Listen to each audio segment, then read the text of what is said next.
Aleph and the Rambam and the Rosh, those are the people who Definitely were keep commenting on. these people Well, that go, here's one of their I was examples. This is what they molested say as a in kid, quotes but to I'm not an extent. molesting kids. The So cycle the first stops thing he with does me. is like his commentary on the That's the Rambam. He Lakita sources pledge. everything. Where does it come from? The He's Lakita the pledge, when bridge you between work the there, page of Gemara it and says the it, when new you check it, it says construction of actually Halacha behind under the the thing, it Torah. says, I was molested as a child, but I don't molest children. The cycle stops with me. He And quotes, then in fact, on to to the side of the hotel, which they have seems to frozen indicate food that you if a can eat on person the balls and doesn't chili speak inside. between And then ice cream is always too hard. It's always been in the freezer too long. You have to gnaw on it, kind of, like people are gnawing one wood. of the signs, and he That's says to good, follow. but that's what the Lakina is. People that have had human people in this world. The fact that they're on two legs is something. Commentary on the No? Torah says, Yes. I'm going to put my Have you ever thought you had it hard, and then you talk to someone who's had it terrible? between the Mayim Achronim, I've met so many people that have had it so should also not bad, be speaking at the and beginning. they are heroic So he is actually in now the way that they weighing in carry on that themselves, particular machlokes, and adds a because few they've extra made it details at the through end, which such we're not going to cover horror, at the Seder and and they've been able our Natilos at the get night of themselves to a Pesach, point where they work. which I'm now not leads kidding. us to the last and final They work stage, at a which is the grocery Shulchan Aruch. store or To a appreciate the little Shulchan inn. Aruch, we need to appreciate the Not like journey I go along to which nice kind the of Rav place. Yosef But like, you know what I mean? I'm He has just using the word explained the inn as a sources of all the placeholder for Rambam. another thing. I don't mean like He has inn in contextualized Washington or the in entire tour, study properties in all Blue Ridge four Mountains. I mean volumes like of it, which now a turns little into many, shit many volumes we box have at the back of the shul right now, because of his The commentary. fact, that's the way beyond greatness of the it. short The greatness of paragraphs America that is not And like, finally, oh, after all we're is so said and tough, done, get the the military most in the street. remarkable The sefer which has greatness of changed all America Jewish history is is the that Shulchan the Aruch. What does children he do that in the we have Shulchan Aruch? drugged and Here's what he molested does. This is now and Rabbi beaten Yosef to talking death in the can same work in format, hotels in in our the same country. schema as the Torah. He uses It the actually same is. four books, the Orach Chaim, the Even Oezer, That's what it is. Jesus said, what you have done for the least of us, but you've now done he also for me. shortens it It's the to a Bible. statement which is the following. In this particular That's what is section, our country is. Yesh People Omer, that have had it really bad, cancer There clusters, living by power lines, school are those who shootings, say that we don't have to be molestation, so beatings, concerned satanic about making a cults, break drugs, between gangs, our first youth Natilos of violence, all of and saying that. Hamotzi. The Yesh Omer Those Shetzarech people that have And there are grown those who up say in that one those, should be they careful. used to play In soccer in one short fields sentence, littered he has with glass. centuries Those children, scholarship. where every scene of And their life is like we had read the tour and the run and the basis an episode of that Stephen King miniseries, The Stand. And we know It's exactly who always he's referring to. black And then he crows goes, flying over their head and that old woman, Mother Abigail, on the porch going, rats in the gone. What is That's all these commonplace kids in see is an all old of our woman going, worlds today is rats as a in the fact, as a gone. function of the fact that he's dead. That's what he desire. This is the way we're going to do things. Ladies and gentlemen, we've decided Halacha is this in way. our country, and it's actually amazing that a lot of them, some of those people go on to do crimes, yes. Some of them do, but a lot of them don't. I've met a lot of them, and they're like very happy people. They're much happier than the spoiled cunts I know. And that'll tell you something. They're really happy, some of those people. Have you ever met someone? I know people. I mean, they were passed around. I mean, it was a rake of fun, and it's not nice when you hear about it. But nonetheless, this became the I know people whose parents did drugs. I know people whose I know someone whose father killed the mother in front of her. Coherent side. They're And taking that I into don't really know that consideration voice. with But difference I both know, sides of the debate. I know They're someone actually knows. telling us what to do. That's what the Shulchan Aruch comes What I'm saying is a lot of those people have rebuilt What a remarkable contribution dark underbelly to Jewish history. and we can't forget about those people, like those are the people that are being replaced by that guy on the iPad. As well. The Bring him up, make him big is what is again. called the Magid Meisharim. Right, the Magid literally means the Look teller. at that And lobby. he Go describes show in us his that book, lobby. as Edison had mentioned, that he had 90 Yeah, see that? encounters It looks like a with some hospital. sort of spectre, some sort of That angel is that where he you made can attention work again. and you I'm feel using this for a pride. person You go, of I such have a job. broad halachic My scholarship. mother, He doesn't mention that my at all father in his killed my in his mother in halachic front work. of me, As and a I have a completely job different today. description when he And talks about Sheila his called Nazi out encounters. because she's It's a very sick. fascinating The statement. kids got He her writes sick. it very personally. And He I'm talks about feeling the it for personal Sheila. I have a wonderings job that he as has the and the Lakita questions on he the side broaches of with the this highway. angel when he asks him on a nightly basis. And that's And why the I believe conversations in they God, have. because Very, God very rewards fascinating. all those He, people. I believe it's that. actually I'm written, hoping it's formatted in that's two where cycles my of the Torah. religion He talks comes about from. the I'm Torah and raised various Catholic, but stories I believe in people Tanakh that by Rabbi suffer Yosef through things like that, In through fact, the if you go for a Lakitas and walking tour in South today, you know, they the can show theme the parks, house where he used to public stay school when he or was whatever, you know, whatever horrors the people Magid do. Every step, every stone in Tzfat is a special history to it. This is very much, That's in bad, this and I think in the what is fascinating afterlife, is he describes the beginning of the Sefer it's good as there. how he merited They to get have this rewarded. angel That's join the him. whole game. And the angel When you work sort of at a came shit to place visit him like and this, stopped visiting you him. then And go when to the heaven. angel came back to him, People he like said, me how can I ensure and that my there's a continuity friends of this that live relationship? in nice And areas the are going to angel have to said, really you're very make an involved argument in as to why they halakha. should get into You're heaven. very involved in the codification process. I believe that. I Don't believe I'll be forget like, Mishnah. well, I did have Don't the forget to Cajun keep chicken and learning Bill Mishnah, McKay which a lot. means keep going back to the page. So coming back to the And there were other conversation. people that were Don't lose hungry. track of the end result and thereby lose the context in the Torah Shabbat Peh from which that came. We're going to have That's to how you explain the integrate concept an of an angel relationship appetizer with to me, God. to the angel. This is a We're fascinating going to go, well, we ate reconnection the over meal here. before the And meal. in this, just as an example, Well, this because is you a wanted to section, a try. very short section that he has about his These Kabbalistic people go metaphysical right down. wondering If you that work he in a broaches one Laquinta, particular subject. He talks rats in the about corn, death black as an crows example. flying over your head, Just to give you a playing sense of soccer like in a just the field of old broadness of where he's glass. going. He has one We're particular living in conversation, Florida. just as an It's a example. hellish The last life. Shishi on a Chafei Your Teres, brother so he's talking about, he kills says, someone, he's "Chalanti in jail I because he broke Doresh up. es alef And lifnei you Hashem Ba'aretz L'chaim." I was drag thinking about yourself this particular pasuk, I'll into walk the in front middle of class Hashem of this in country, not the to land of the living.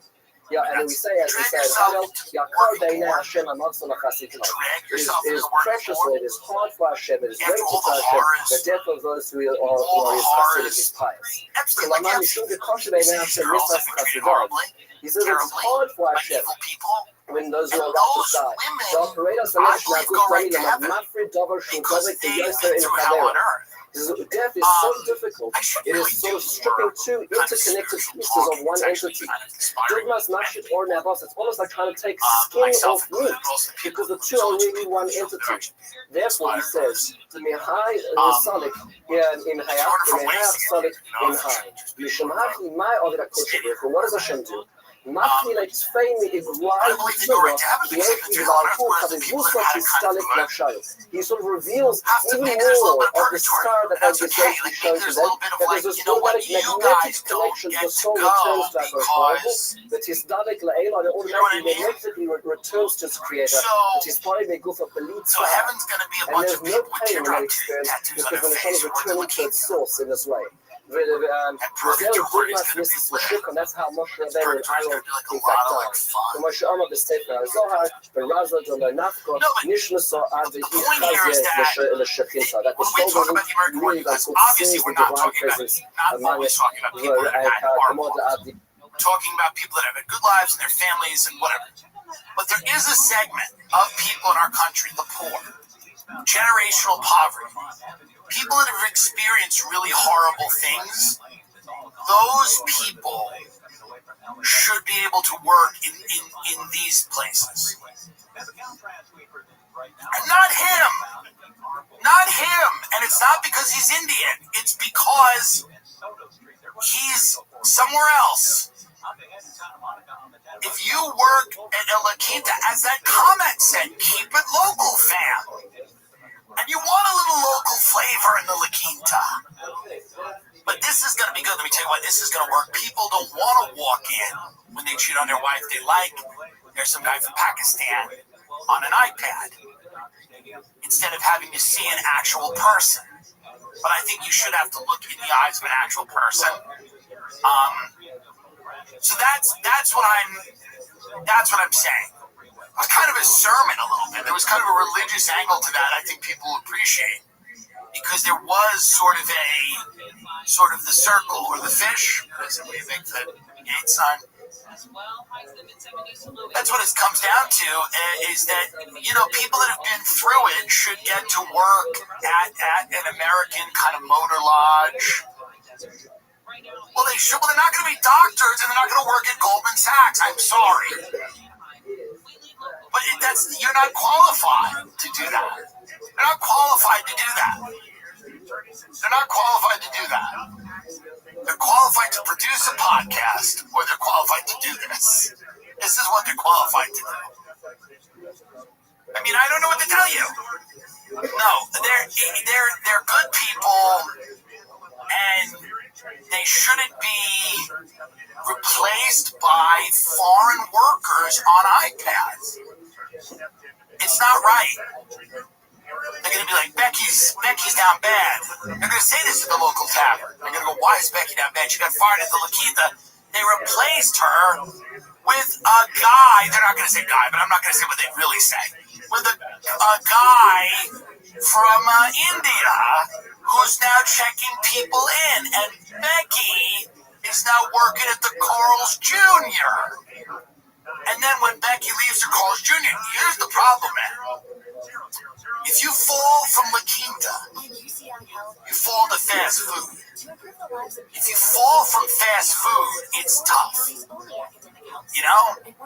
There's not a lot of options. Maybe everyone will just be in ICE. Maybe that's what it is. Maybe the end of this country is everyone joins ICE. Maybe that's the only job now that you can get is ICE. They've gotten rid of the age limits. You can be 18 and work for ICE. So maybe when we've given all the hotel and restaurant jobs to people on an iPad in Pakistan, everyone will just be in ICE. All these people will be in ICE. And maybe that's the point. We just have a huge 300 million person force for ICE. And we've kicked all the immigrants out except for one. There's one family of immigrants trying to blend in, and everyone's in ICE, and we're just trying to get them. And maybe that's how America ends. Everyone is in ICE. We all just deport each other back to the countries we came from. And then 5 guys, Bill Gates, Mark Zuckerberg, fucking Peter Thiel, 5 guys split up the country 5 different ways, and we all just fucking deport ourselves back to where we came from. It's as fitting an end as any that the only job left in this country is to join a paramilitary deportation force. That's a fit ending to this place. That's the only thing now you can do. The only thing that you're qualified to do is storm houses, rip people out, and send them back to other countries. I mean, that's the only job left. That's the only job fair. The only job fair in all the schools will be ICE. Join ICE. Are there any other jobs? I want to be a dentist, says one girl. Shut up. Join ICE. You know there's parents talking to their kids right now? Talking to their 13-year-old kids going, you should join ICE. Make this family proud. Make this family proud. I remember when Elian Gonzalez, this kid, was deported to Cuba. There was like a guy with a gun pointed at Elian Gonzalez, this little Cuban kid who was sending him back to Cuba. It was and everyone was horrified by that photo. Get up the Elian Gonzalez photo. Everyone was horrified by this photo of this kid. He was clutching his dad. He was terrified, and then these stormtroopers came in. Right. So here's the famous Elian Gonzalez photo, right? This is the famous Elian Gonzalez photo that made people go, oh my God, how insane is this? This is probably being used as an ICE recruitment photo, by the way.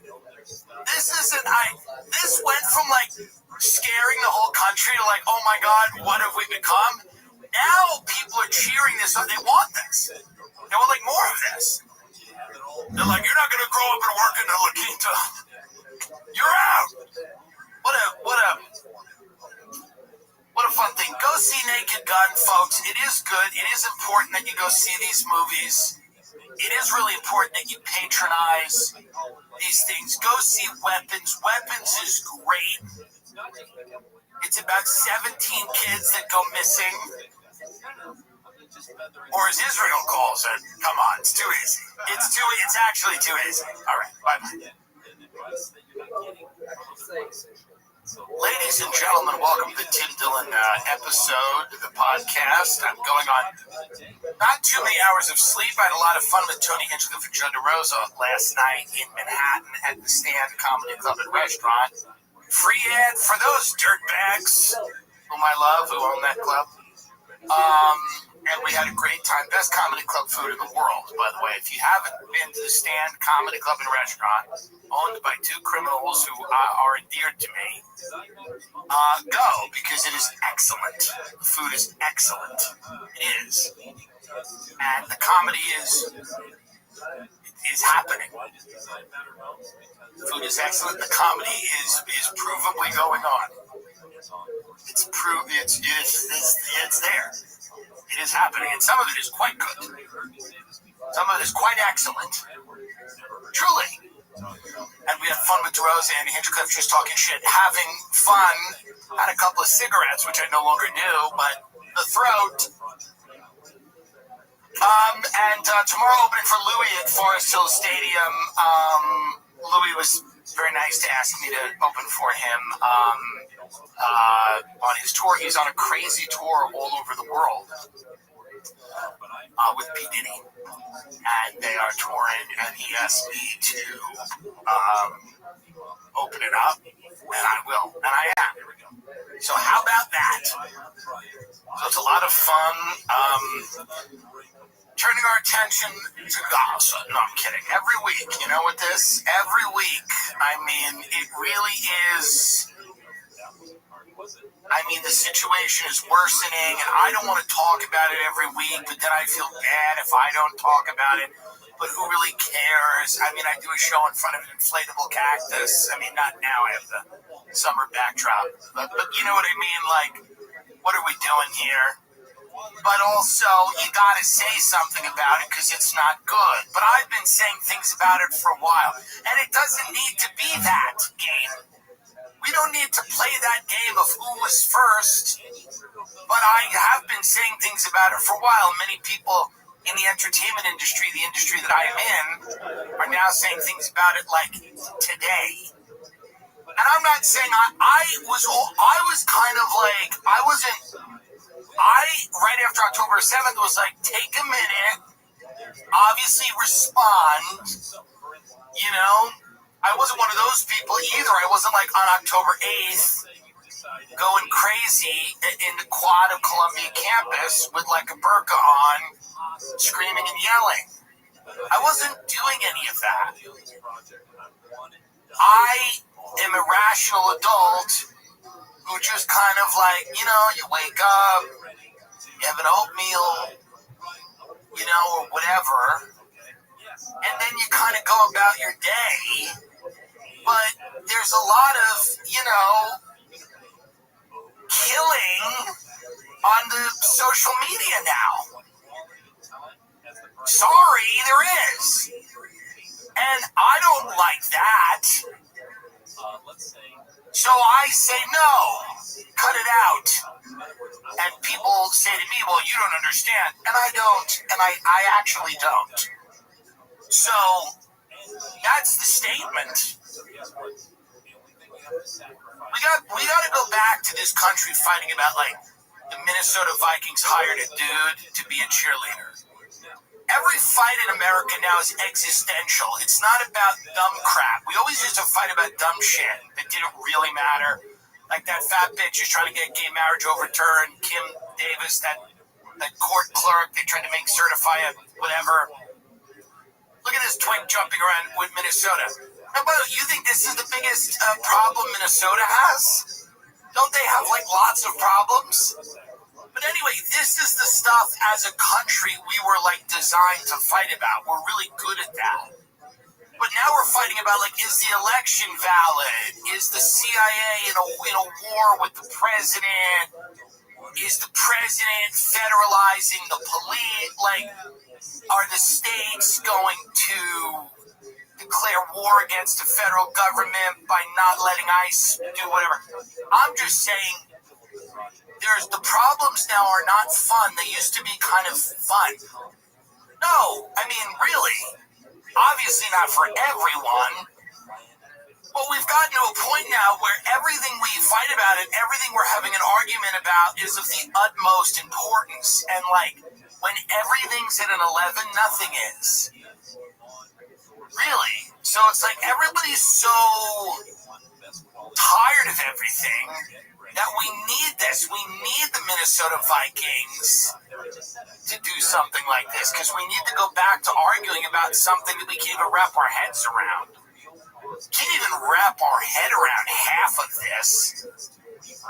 Like Gabbard's out there, Tulsi Gabbard's out there with Russiagate, and that's a real thing, to be sure, but it's hard to wrap your head around that as a person that isn't like familiar with like whatever the layers of power. I mean, we do this every week, you know. I mean, but at least with this, people immediately go, "Oh, it's a guy doing something a girl did, and we don't like it. We're mad about it." Thank God. Thank God we have this and more things like it.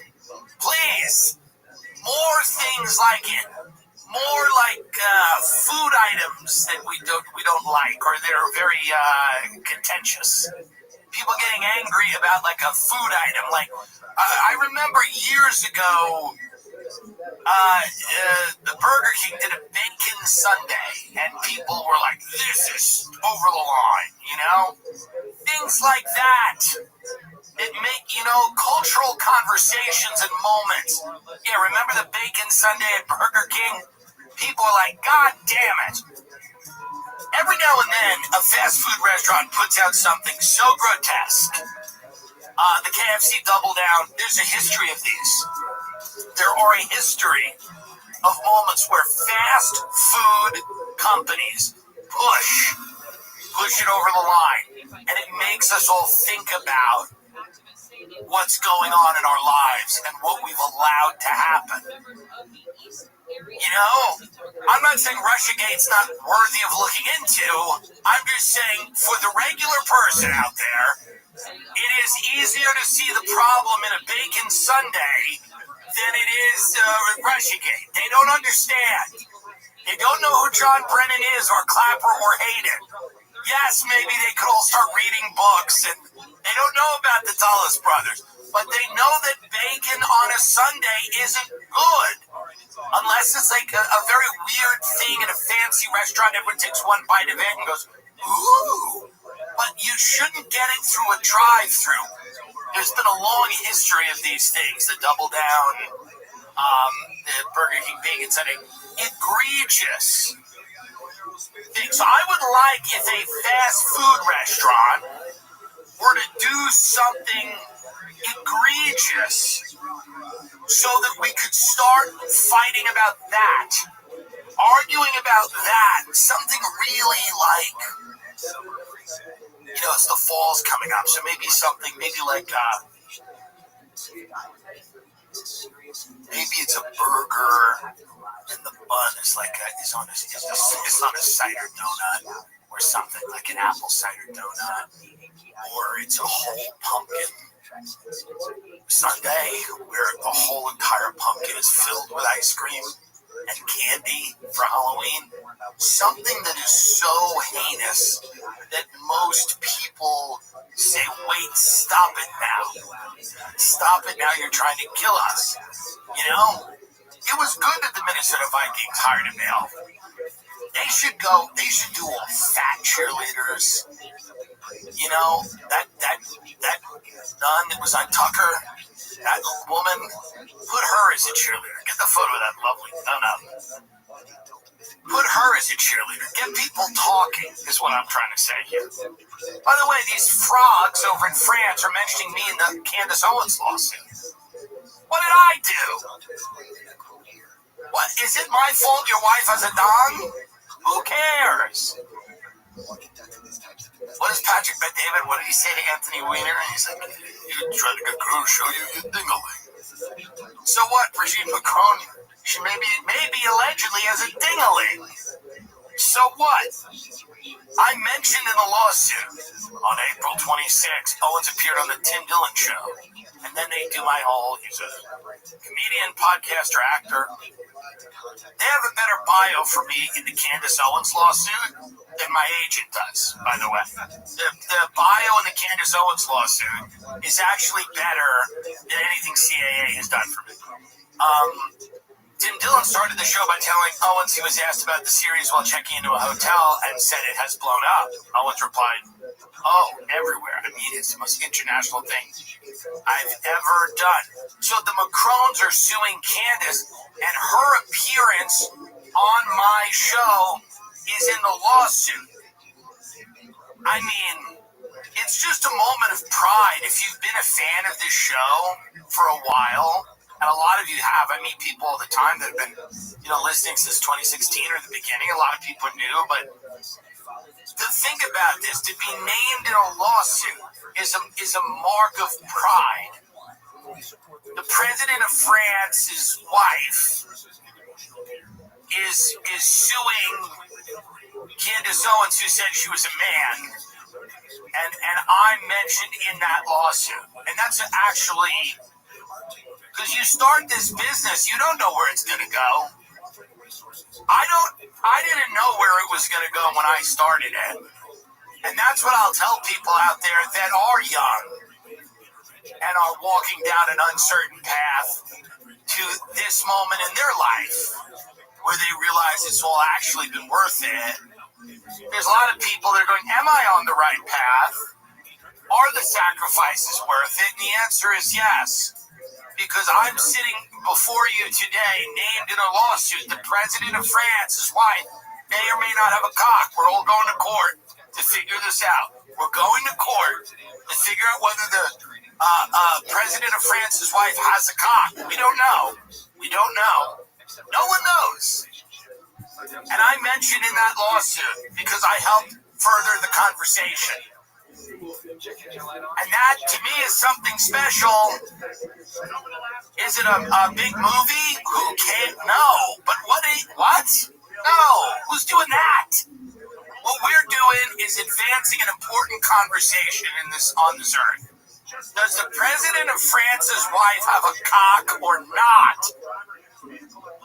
That's what people are thinking about as their kids are laying in a hospital bed. They're not thinking about how much the bills cost. They're going, does she have a cock and what's it like?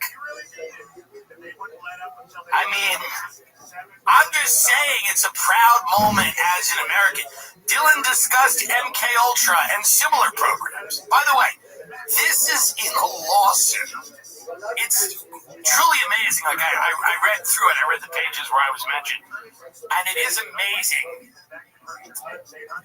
that this, just take a minute, just zoom out for a minute, okay? Because by the way, and even though I was being facetious about movies, Weapons is amazing and Naked Gun is great. I saw Naked Gun and that's great. So I am not as black-pilled on movies as I was. I do believe in, I'm working on stuff and other people I know are working on stuff, very talented people. I think there's more to this than just, hey, there's people on the internet all the time, which is great. But there's also the ability to execute and do things well on other platforms. And I'm not giving up on movies. I don't think anyone should. I don't think anyone should, contrary to what I may have said last week. I'm not always right. But when we look at how big podcasting has gotten, weirdly, I don't know why this one did it for me, the election and the dumb interviews on CNN, none of it mattered. My friends are in arenas and stuff. That didn't matter. It was this lawsuit. I just thought it was very funny. I just started laughing. I said, isn't that funny that the president of France and his wife are mentioning my show in a court case about whether his wife has a cock? And that, to me, is making it. That's what it is. That's what it feels like, and it feels good. I'm in this thing. I'm in this thing, and we're riding till the wheels come off here. I'm in deep now in this thing of whether or not this man's wife has a cock. They brought me into it. They brought me into it. You start a podcast because you think you're going to have a travelogue on Comedy Central. That's what I thought. I was going to get paid to travel around the world and eat things and make jokes about them on television. Because that's what every comedian wanted. Between the years of 2010, I'll give you a little comedy history that no one cares about. Between the era of 2010 and 2015, most comedians were pursuing a travelogue. Everybody had been living in hellish apartments in Brooklyn, or in in Los Angeles, and everybody, their dream was to travel around the country because David Tell had one called Insomniac, and Bourdain, who wasn't a comedian, obviously had the most famous one called Parts Unknown. And we were like, what about a funny travel food leisure show? What about that? And everybody went and to their agent manager and said, hey man, I really want to just travel, and I want to do a travelogue because I like food and I like places. No one had a rationale. They were like, I like places, I like traveling, and we were all trying to get traveling. So I started a podcast as a hey, my travelogue was on a tour bus because I was a tour bus guide at the time, making $15 an hour for a big bus, getting a lot of complaints. And then I was like, but this is going to be a travelogue where the bus is going to go to different places. I'm going to be on top of it, doing my analysis, and it's going to be great. And I'm going to make like $100,000. That was my dream. I was like, I'll make $100,000. Now, I am mentioned in a lawsuit. The president of France mentioned me in a lawsuit about whether his wife has a cock. Do you see what can happen out there if you just focus and trust the process? Really, trust the process, because I thought I would be doing really artistic stuff. But you have to trust it. The world will find a place for you. Many people who doubt this, the world is going to find it. You don't choose it, by the way. Everything's they walk around choosing everything. It's this illusion of our society that you walk around choosing things. Because you choose, like me and my friend just got coffee, and you get to choose the little thing. You sweetener? No. You get to choose that. But you don't get to choose necessarily how the world sees you or where you fit into the world. You might walk around going, I'm Kevin Costner. But guess what? You're not. Number one, you're not. Number two, he just lost a lot of money on that dumb movie, whatever it's called, Horizon. Okay? And number three, he'd love to be in this lawsuit. He'd love it. Kevin Costner would love to be in this lawsuit about whether the president of France's wife has a cock or a pussy or something in between or nothing, like a doll. We don't know. I got in this going, I'll have a show, because I liked Curb Your Enthusiasm. I go, how funny. Isn't that funny?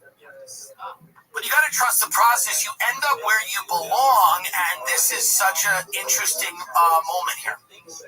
It's such an interesting moment to be in a cultural conversation that matters this much to people. And I know that people are going to not get it. They're not going to get it. They're not going to get it. They go, oh, well, what are you guys doing? What are you podcasters doing that's going to stand the test of time? A lot of people are saying that. What are you, and my answer to that is fascism. That will, I'm pretty sure that'll last for a few years, but I kid. I love ethos. I mean, I cannot stop with the ethos. I'm telling you right now, when you lose someone close to you, you can't help but think about the future. Would your family be prepared financially if anything were to happen to you? The last thing you want your family to worry about is how they're going to pay the bills. With your life insurance from Ethos, your family's protected. I've talked to so many of my friends about doing this, and they've all done it. And they're all secure, and they're sleeping soundly because they know their family is going to be taken care of. The traditional life insurance process is complicated, but Ethos makes it easy. It's an online platform that getting life insurance fast and easy. Protect your family's future in minutes, not months. There's no complicated process. It's 100% online. No medical exam required. You can just answer a few health questions. Get a quote in as little as 10 minutes. You can get same-day coverage without ever leaving your house. Life insurance is more affordable. And you think with Ethos you can get a free quote and customize your rate that fits your budget. You can get up to $3 million in coverage. Some policies as low as $2 a day billed monthly. Protect your family with life insurance from Ethos. Get your free quote at ethos.com/GIM. That's ethos.com/GIM. I don't love this takeover of the this militarized police. I don't love it. I do understand we have a crime problem in cities. I'm not blind to it. I get it. I see people all the time, and I go, that's a problem. Not in a racial way. I'll just see someone who sparks my concern. As someone who seems like they're on drugs or a shifty-looking character, you know, and I'll say somebody's got to deal with that. But it's got to be the cops, right? We don't need National Guard, or do we? I don't know that we do. All of the stuff that's happening right now, the militarized police. Palantir building the list. I don't love all of this. It seems like the precursor to the next thing. And the next thing might be much worse than this one. Maybe not. But what are they? Is this? Get up. What is this? Big Balls got beat up. Elon Musk's guy got beat up. And then now we've got the military in D.C. because he tried to help a carjacking victim. Well, that's your first mistake. I don't get involved, by the way.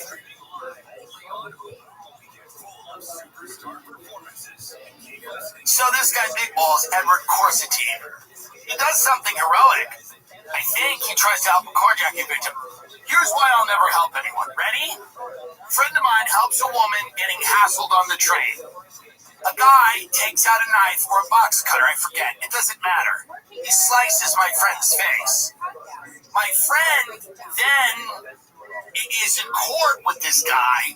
The chick he was helping goes and testifies on behalf of the guy who was roughing her up. That was all I needed to hear.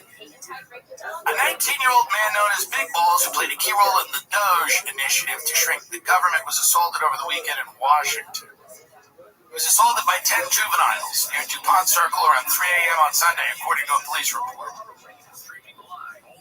Two 15-year-olds were arrested as they attempted to flee the scene. A black iPhone 16 valued at $1,000 was also reported stolen. President Donald Trump posted a photo on his social media. Now, I think this kid, not a kid, he's a dude, this guy. I think he tried to help a carjacking victim, and then he was assaulted by all these children. Well, that's what happened. Corsentine told the officers the assailants approached him outside his vehicle while he was with a woman, identified in the report as his significant other, and made a comment about taking it. Oh. He told officers that he got the other person into the vehicle just before he was attacked. So he's at 3 a.m. He's hanging out outside of his car with a woman. Supposedly, Elon Musk tweeted, a gang of about a dozen young men tried to assault a woman in her car at night in D.C. I don't know if that's true, by the way. Because the Big Balls guy is saying he was standing by his car, and he was saying a bunch of kids went up to him and they're like, "We're going to steal your car." Whatever.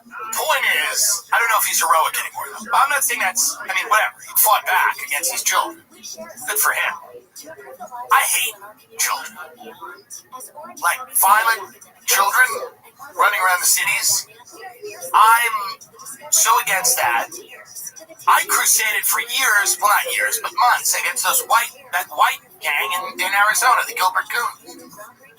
Roaming bands of children that are violent are a problem, and I think they should go to the Ukraine. And I've said that. And I don't, and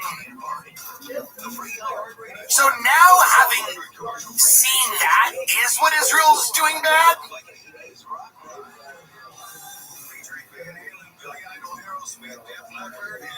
Put your thinking caps on. My point is this. It's a violent city, DC. These are violent cities. The cities are violent, folks. They're just violent. What are you going to do? I don't know that you can have you got to beef up the police force. You don't want military. No one's going to want to visit this country. Tourism's already dropping. Vegas hotel rooms are down like 33%. Nobody wants to be in a city where there's military everywhere. It's like after 9/11.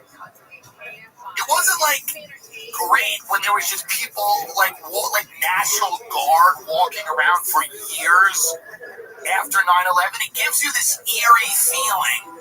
I don't think anybody wants to really visit a city where there's just going to be like National Guard everywhere. I mean, this is now, if you visit America, this is what you see, by the way. Make this louder. If you visit the United States of America on a summer trip, this is what you get.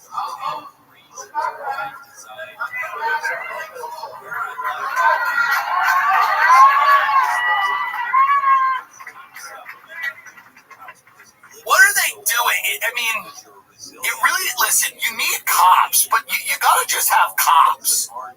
Can't put the military everywhere in the city. It's like this country really does have a fascist kind of wet dream where they like the idea of the military so much. Now, we all need a military. I respect the people in the military. They've done things that are genuinely heroic. But, like, no one in America fantasizes about the military, like, saving those girls from the Texas camp.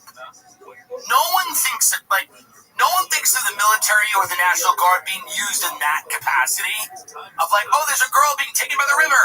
Got her. No one thinks that. Everyone thinks about, like, these guys just bashing the skull in of someone on the street. And nobody thinks that will ever be them. Like, nobody, it's like when all the canceling was going on and the people that were on the top were like getting people fired and trying to get their banks to debank them. And cancel culture is kind of goofy when we think about it now. But in the height of it, there were people that were losing their livelihoods, their lives, and couldn't get a bank account. It was crazy. They were not able to earn any money. People wanted them to not be on Uber. And these weren't the craziest people. There was people that said something on Twitter somebody didn't like, wrote an article someone didn't like. And all of those people that were wielding that power never imagined that maybe that power would be used on them. They never thought that. They were never like, well, maybe if we get all these people fired, that one day they're going to find a way to take this weapon and turn it back on us and get us fired, which of course happened. And now you're like, there's people that are applauding like the military in the street and the show of strength, but does no one imagine that at any given time the government could just decide that you're an enemy of the state? Oh, you don't like... I mean, here's the other thing. This thing that's going on in Israel is incredibly unpopular. They may go to war with Iran again. There's a great article on foreign policy we're going to go into in a minute. When you're pursuing a course or you're funding a country to do something that's wildly unpopular, okay? You need to start thinking about quelling the significant protests and civil unrest that you're going to have. If you throw a bunch of people off Medicare to do that, to give Israel the money to do this, people are going to get pissed. They're going to be in the streets. And then you're going to go, how do we handle this? Bring in the Guard. Bring in the militarized federal takeover of the police. This is anticipation because people are going to be unhappy. People are going to be unhappy. Luigi Mangione is not the beginning and the end of that story. People are going to act out in violent ways. I'm not for that. I don't want it. Obviously, I don't want it. But even peaceful protests with slogans that people don't like are going to be considered violent threats, and you're going to be serving jail time. What's going on in the UK right now, and I don't think people know about it, it's so fucking nuts. People are going to jail in the UK for a tweet. It's not a tweet anymore, it's whatever it's called, X. Fucking. People are going to jail in the UK for like social media posts. They're saying something. Now, yes, would I like some members of my family to go to jail because of what they write on social media? Sure. But as a policy, no. You know, and I'm not talking about like, go kill someone at that address, like where it's clearly like, okay, I'll defend a lot, but when you start doing, you know, we're not even talking about that. We're talking about people that are voicing an opinion that people might consider anti-immigrant or anti-Semitic going to a jail because of something they wrote. Get that up. That is happening all the time in the UK. And there are, unfortunately, a lot of new hate crime laws being debated here that could end up being that. Okay? Here we go. Let's listen to this. 20 months. Went on to say that you did not want your money going to immigrants. 20 months, Facebook post, jail. Our kids and get priority. End quote. This offence is so serious that an immediate custodial sentence is unavoidable. Would you stand, please? The sentence that I pass has been reduced by 1/3 to reflect your guilty plea. He's beheaded. The sentence is one of 20 months in prison. Be beheaded. Be beheaded. You lose all of your followers. So 20 months. Now the guy said, I don't want immigrants raping the kids. Would I have said that? No. Is it the most articulate thing? This guy may have said it. Is that... Hold on, wait a minute. I can just imagine people go, you actually said it. But no, just quote tweeting him. No, these are not articulate people. The people that are on the internet are not like articulate people that are really good at like expressing themselves in a way that's always helpful and constructive. You know, when my aunt has a couple of Percocet and throws down a couple of bottles of White Zin and goes on Facebook, you know, she's not thinking about if she's going to hurt people with her words. That's what she's doing. That's part of the game. That's part of the game. You can't throw people in jail for 20 months for going, I don't want my money going to immigrants or raping the kids. Now, maybe there's some other things in that post I didn't see, but from what I heard, it's not eloquent. But jail for 20 months? Because of that?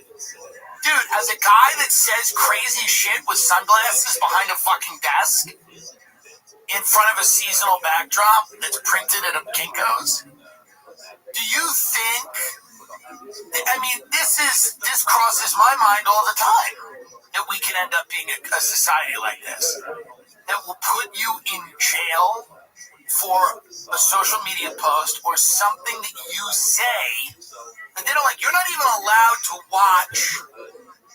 There's things in Britain you're not even allowed to watch on. They will literally say our hate crimes laws prevent you from watching this video. Now, some of the videos I get it. If it's like, I don't know, like a kebab shop owner being burned alive or something. Not good. Okay? Let's not do that. But some of them aren't as bad as that, and you still can't watch those. You know? You still can't watch those videos. Obviously, if it's like refugee family tied up to Christmas tree in Sweden, and the ornaments are, put into them or something crazy. Yes, don't watch that one. You don't watch that one. You don't watch. Like I get that one. Irish mob attacks halal cart. We get, yes, there's things we shouldn't be watching. There's things that aren't good. But then there's a lot of stuff you gotta be able to watch it. You gotta be able to understand that you're an adult and you should be able to, because you've already got the cops on the street that are not cops or that are the military. They've already got the National Guard on the street. They already have all your information, DC, and now they just get to decide what is and isn't over the line. That should scare everybody. You're fucking nuts, dude. If this doesn't scare you, you're nuts. All of these things that Alex Jones, and I've had Alex on, I like Alex, but all these things that Alex Jones was like worried about when I listened to him in the late 90s, early 2000s are coming to fruition. And he, I don't know where he is on all of that stuff, but like, I know he's a big fan of Trump, but like, this is everything Alex Jones always talked about. Military in the street, the FEMA camp, the tech company that monitors everything, the surveillance. This is all of that. I mean, not to sound like a fucking nut, this is everything a crackhead. And I don't even mean a crackhead like crack, but a guy smoking weed in a room with a fucking black light and a fucking, insane clown posse tattoo on his arm. I'm thinking of a very specific guy I was friends with. But this is everything that guy would have talked about. He'd be like, bro, there's going to be military in the street. They're going to put you in jail for fucking thoughts, man. If you just say them, bro, you're going to be in fucking jail. There's going to be a fucking company that monitors everything you do, bro. Like, this is literally the wet dream of every conspiracy theorist that has ever lived, and it's happening now. And the people you think would be upset about it are kind of cheerleading it. They think it's great. So isn't that fun? Isn't that a fun one? Hymns can't stop snoring or blanket stealing, but when it comes to performance, they've got you covered. Take control of ED with personalized treatments made with proven ingredients described by licensed providers. Through Hims, you can access personalized prescription treatment options for erectile dysfunction like hard mints and sex RX. Plus, climate control if prescribed. Hims offers access to ED treatment options ranging from hard mints, trusted generics, that cost 95% less than brand names. This isn't one size fits all that forgets you in the waiting room. It's your health and goals put first. With real medical providers making sure you get what you need and the results. To get simple online access to personalized affordable care for ED, hair loss, weight loss, and more, visit hims.com/Tim. They got it all here, folks. That's hims.com/Tim for free online. Visit hims.com/Tim and it rhymes. Actual price will depend on products and subscription plan. Future products are compounded drug products which the FDA does not approve or verify effectiveness or quality. Prescription required. See website for details, restrictions, and important safety information. Miami Latina is went viral after video shows weird virtual check-in with remote reception. I will say one thing about the hotel check-in process right now. In school it in is September the every least single year pleasurable for my thing entire life since the age of 6. that Now, why you is do that? You might as say an adult it is a failure to watch, outside and of that's the certainly doctor's quite office. possible. But the fact is, A I hotel love check-in, school. for It's whatever so amazing reason, how privileged we are is to be so able to terrible. spend time with It young is people who are interested so in fucking ideas. long. We're interested in It exploring takes a lot their of future. time. And interested in so many It's things that we annoying. are passionate about. We just have You're to asked to thanks produce all to kinds of God things. You're for asked this meaningless possibility that we questions have to back work and with students in forth. this manner. So in this regard, They I ask just want you to if share some you quick need ideas, for them, hopefully if to they need give to you your own explain jump to start you into this academic year. like what The an first is elevator something I is. read in an interesting book on They're the scary parts of completely, climate change. Here it is. It's in a book usually, called not Sulfur, always, by Bill but McKibben. they're like treating you like a child. Fascinated with one thing he And says yet early they chapter. also He says, can't do essentially, anything if at the we are pig. Like, in you're like, can I some extend kind of my a this? game, Can I do this? Can I do if that? No, this no, is we some can't do any kind of of that. like a, That's all you done know, through a reservations. I project can't that do it. we're I can't all do it. engaged in trying I'll to pay the win lecture. Can something, you upgrade the trying room? to I win, can't do any you of know, a that. I livelihood, can't do trying any to of that. win a I'm a spouse, prisoner. trying to win I a have been family, a filmed. future, who I knows, all cannot those do things. anything. I What am at is the this game? desk. I What can is only the object? And check he you in posits to this the hotel. object So of this of game that we all are of in the is to different processes maximize that we're going dignity to get for all its automated, players. And I thought that that was such a one, fascinating way of and it's looking already at happening. life. I already know We're people that trying show up to at these hotels and they have an maximize app on the dignity, phone and and it so opens the that door. It's reflects on already our going role in that as direction. instructors. We are But trying let's to check out maximize the this. dignity of all of our students This is a by virtual giving them the hotel tools check-in, they which, need by to the way, achieve right their now, potential, I'm saying, to Ray, achieve it's a not that bad. livelihood I've had that much will worse allow in them to person. cover Let's their take a look at needs and this. to provide for their families. What an amazing concept. So I think we should think of ourselves as basic dignity providers. That's what we want to do. We want to try to provide for their dignity. Secondly, what is our most valuable resource? What is the greatest tool that we have to affect this dignity in our students and in ourselves as well? It's not money, although that's a really valuable thing. It's not the physical location at which we teach. It's not the books. What's so bad Computers. about this? It's not our own health. It is our time. Time is the only resource which cannot And what's be so bad about that? He's removed. Indian? Once we So lose what? it, it's gone. And I know That's because not a I'm a high-end historian, hotel. right? I It's a studied La something Quinta. which It's a actually cheap doesn't hotel. exist anymore. It's Don't tell my boss I I'm gonna understand keep why my people are job. saying, like, But can't this thing, we're not we hiring an have only American to do time that to job. give them. We're So not going to put therefore, a let physical me suggest to American you that if we want to in do that both of job. these We're going to things, have if we someone want do to it maximize from dignity another for our country. students, and we want Outlaw that, to by the way. If use Trump's our going to rip resources all these most people out of a effectively, high school graduation, the outlaw most important that. thing we can do La Quinta shouldn't be is able to to do start that. on And by the way, time. that was Now, not I'll even tell you that that this bad has great either. pedagogic But value. if you're going to When be you all start your America class first, right on outlaw the dot, that. you Outlaw may La reach Quinta 60 hiring students who a are guy. walking He's late. probably in the next But room. He's like, if I'm not you getting start that. He's like, I'm late to sitting in the accommodate next for those room. students, you will It's just in always an air start late, conditioned and room all with the La students Quinta. lose. On the other But hand, that if you shouldn't be start allowed. right You on should be time, able to just as hire it some has been dude my to sit in practice for India many, and many check decades fucking now, it means that people into all a the La Quinta to students go cheat on realize, their wife. hey, It this should class you starts should right on have to time, look and if I'm at not there, I'm going to in lose the out. eyes So you of an actually American maximize the amount citizen of time you at have the to La teach, Quinta.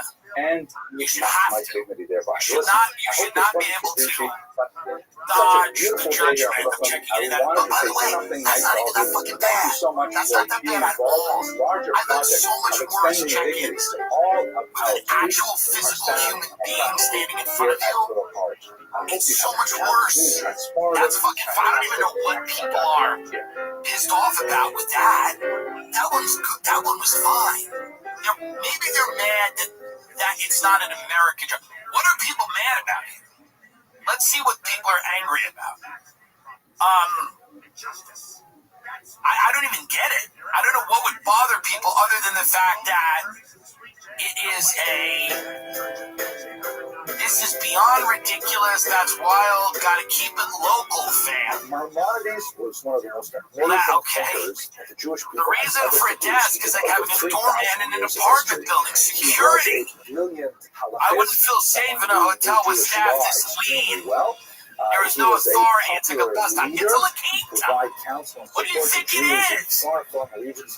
You're checking into a La Quinta hotel. What kind of experience do you think you're going to get? This is, what do you think? I love when somebody goes security. You think someone in a La Quinta is going to save you? If something bad happens to you, you think a guy making $7 or $8 an hour in a La Quinta is going to, if a shady character walks into the hotel, best case they call the cops and run out the back. They're going to come fucking save you, idiot. You think life's a movie? Everybody's a goddamn hero? I'm against this because that job should go to a dirtbag who lives in our country. There are dirtbags in our country and they need to work. This is another problem that no politician wants to talk about because nobody likes calling people dirtbags, but there's a lot of dirtbags in our country that need to do something. And I'm not saying everyone that works at La Quinta is a dirtbag, but if you were a dirtbag, this isn't the worst job to have, is to check people into a La Quinta. It's not the worst job. We've got a lot of people that are not too bright, they're not really that hardworking, they've had terrible